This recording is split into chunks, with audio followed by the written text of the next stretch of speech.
Македонија внимателно треба да ги следи очекувањата и движењата поттикнати од глобалната неизвестност и да не превзема брзи, туку таргетирани мерки, вели извршната директорка на Македонија 2025 Никица Мојсовска по отворањето на овогодинишниот самит. Она на кое што според неа треба да се фокусира владата со цел заштита на стандардот на граѓаните се економските реформи и инфраструктурните проекти. Последиците од војните не само онаа на Блискиот Исток, туку и онаа во Украина се чувствуваат насекаде, па дури и во САД, вели коосновачот на Македонија 2025 Мајк Зафировски.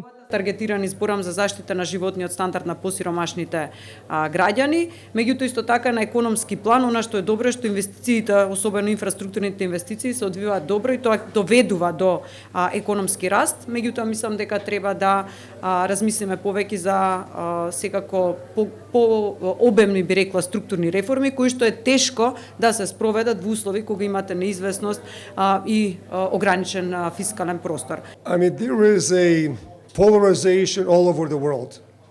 Personal view. The comments that will come back to Macedonia and can call it coaching to politicians or to business owners, control what you can, as opposed to using the global issues to be paralyzed and not to really be moving forward to really help the citizens in the places they can.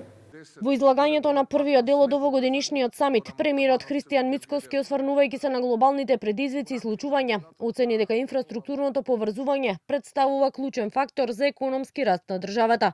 Според Мицкоски, и покрај низата предизвици со кои се соочуваме, сепак вели, државата бележи стабилни економски резултати. Прилично успешно успеавме досега да го решиме.